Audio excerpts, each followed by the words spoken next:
Alright, so I'm going to talk while we're driving here. I did make an interesting discovery with some fuel additive. So I just kind of on a whim put half a quart of tranny fluid, new trans fluid, in the diesel while I was coming back from up north. I don't know if you know, tranny fluid's a really good detergent, and it's also a lubricant. So I did that, and this thing runs like 10 times better. The injectors, like the clicking is quieter, it builds boost faster, it runs cooler like the EGTs, better fuel economy. It was just kind of a win-win all the way around.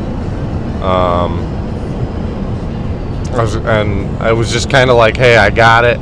I need a fuel additive. They didn't have any, and they had tranny fluid, so I was like, well, this will be better than nothing. So I got the tranny fluid, and made a world of difference. So if you have a diesel and you need a fuel additive, tranny fluid's a good way to go. Especially in the trucks 07 and older, which were designed to run with the higher sulfur content diesel. It's just a good thing to do. You know, can't hurt anything, except for it does turn your diesel fuel in your tank. It turns it red, so you gotta be careful with that. You know, if you get pulled over there and they dip your tank and they find red diesel, they're gonna be a bit. It's gonna be a little bit difficult to explain, but yeah, it contains a lot of BTUs too, so, or whatever they call it. You can't run your truck on straight tranny fluid. Well, you could, but you could potentially cause damage from excess heat and other things. But for an additive, it works great. So, just a fun fact for you. She's thirsty. Yeah, filled up both tanks.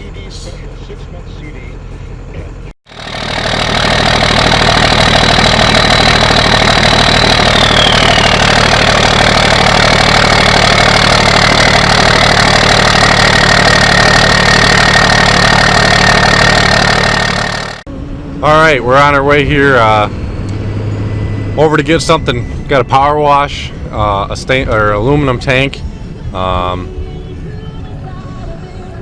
It's right there. It's a storage tank for fuel. It got dented and then got a hole punctured in it, so I'm gonna I gotta power wash it off, get it cleaned up real good for a custom flatbed side that I'm gonna make for my Ford. Alright, so here's the tank we're working with. It's all nasty, gonna have to get cleaned really good, but yeah, you got the fill port over there, the return line that goes in the top. We got 2 holes here for lines coming out, and then here's the dent, and there's, well, I hit it, punctured a hole right there. So I'm gonna take this to a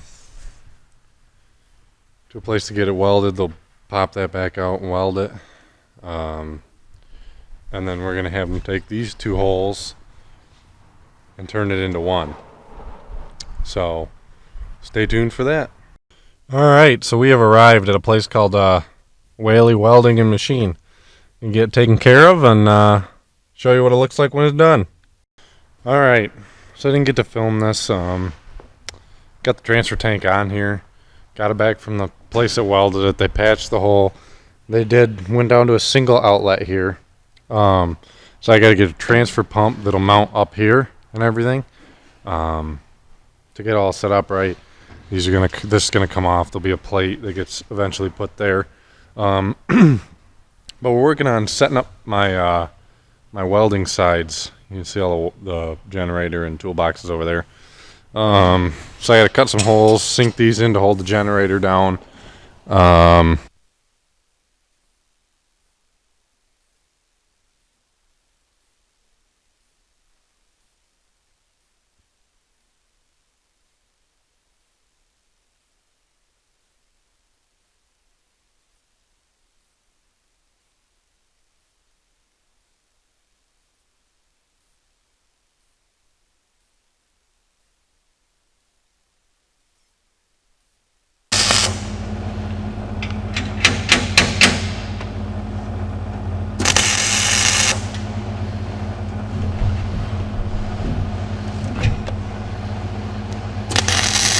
Alright, and just like that we have 2 functioning D-rings.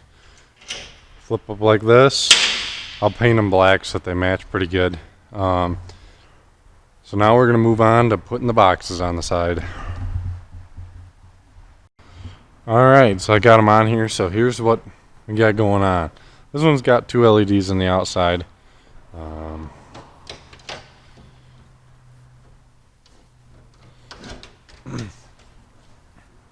Diamond plates to patch a hole in there.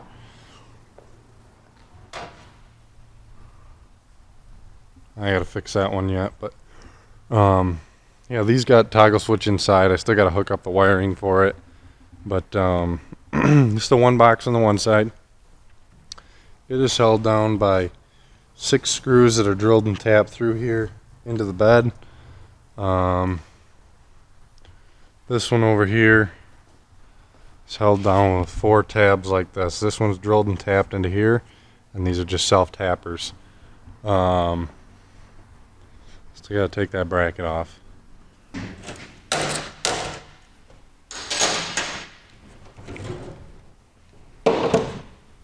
So what this is, the toolbox on the top, and it was a fuel tank on the bottom, but now this is all going to get removed. My transfer pump for this will probably sit on this thing, or be sitting right in this general area here. And then the bottom part, it's not going to be for a while, but I got to cut a hole in here and make a door that kind of flips down to store other things in there. So I got these on. I'm going to get to organizing, cleaning the stuff up, like inside and everything, and getting the setup, because I got a welding job to do tomorrow. So got to go find 3 of these to make all the locks work, and then should be all good to go.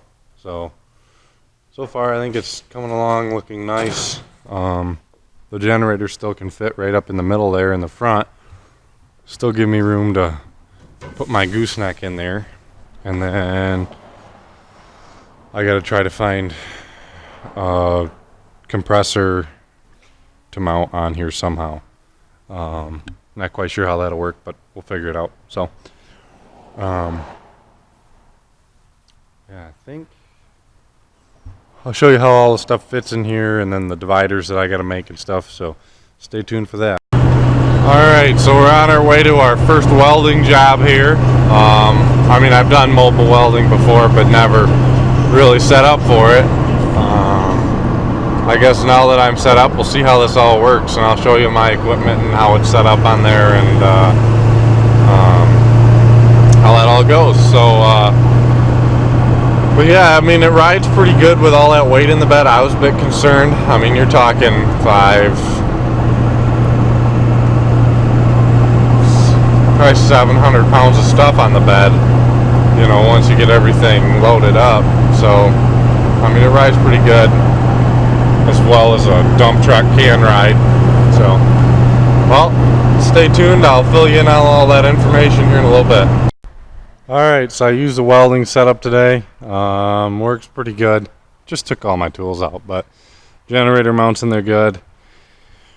All my welders and extension cords, bench grinder, vise, everything will fit in there just fine. And then all my hand tools go in the top of this. As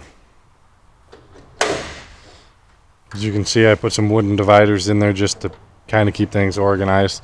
So I put all my hand tools in here, my protective equipment like my gloves, my sleeves, I have a box full of like miscellaneous screws, bolts, stuff like that, and bits in here that normally goes in there. And then this is just for spare. Didn't have anything in it for the job today. Obviously haven't cut the hole yet, but yeah, it works good. If you're going to look to go from, hey, you got welders and you want to kind of go mobile, kind of like this, you can look between the generators, the extension cords you're going to need, and everything, the toolboxes, unless you have them.